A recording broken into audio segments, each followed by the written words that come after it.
বাগমারাবাসী, আজকে আমরা যে দেশটিতে বসবাস করছি, আমাদের এই প্রিয় মাতৃভূমি বাংলাদেশ 1971 সালে অনেক সংগ্রামের বিনিময়ে, অনেক ত্যাগ পরিবর্তনের বিনিময়ে আমরা এক মহান মানচিত্র পেয়েছি। কিন্তু স্বাধীনতার 55 বছরের ব্যবধানে আজকে যদি আমরা আমাদের দেশের দিকে তাকাই, তাহলে আমরা দেখব যে আজকে বাংলাদেশের 37% লোক হচ্ছে যুবক। এই যুবকরা আমার দেশের সম্পদে পরিণত হওয়ার কথা ছিল। এই যুবকরা আজকে বাংলাদেশকে উন্নত বিশ্বে রূপান্তর করার জন্য, একটি দেশ হিসেবে রূপান্তর করার জন্য কথা ছিল।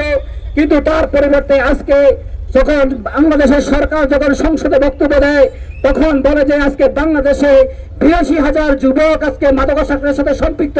তখন আজকে জাতির সামনে এক বিশাল প্রশ্ন দাঁড়ায়। সম্মানিত এলাকাবাসী, আজকে যদি আমরা এই বাংলাদেশকে বিশ্বের মানচিত্রে স্থান করে নিতে হয়, তাহলে আজকে আমাদেরকে একটি মাদক মুক্ত সমাজ উপহার দিতে হবে। মাদক মুক্ত যুব সমাজ যদি আমরা উপহার দিতে পারি, তাহলে আমরা একটি কল্যাণমুখী রাষ্ট্র তৈরি করা সম্ভবপর হবে। কিন্তু দুঃখের সত্য যে আজকে যদি আমরা বাংলাদেশকে পর্যালোচনা করি, তাহলে আমরা দেখব যে এই মাদকাসক্তের সাথে যেরকম যুব সমাজ সম্পৃক্ত, তেমনি ভাবে এই দেশের সরকার রাষ্ট্রযন্ত্র সরাসরি সম্পৃক্ত রয়েছে। আমরা দেখেছি গতকালকে আমাদের প্রিয় কুমিল্লাতে মাদক বিরোধী র্যালিতে অংশগ্রহণ করার কারণে একটি ছাত্রকে গুলি করা হয়েছে। এখনো পর্যন্ত 2 দিন অতিবাহিত হয়ে যাচ্ছে। যারা গুলি করেছে তাদেরকে এখনো গ্রেফতার করা হয়নি। তার অর্থ হচ্ছে যে এর সাথে সরাসরি প্রশাসনের লোকরা এবং সরকারি কর্মকর্তারা জড়িত রয়েছে। আমরা আজকে মাদক বিরোধী র্যালি থেকে বলতে চাই, অনতি বিলম্বে যে ভাইটি আমাদের এই ভাইয়ের উপরে গুলি চালিয়েছে, যে সন্ত্রাসী গুলি চালিয়েছে, তাকে যদি গ্রেফতার করা না হয়, আমরা দেখেছি লক্ষ্মীপুরে একই পরিবারের 3 জনকে হত্যা করা হয়েছে।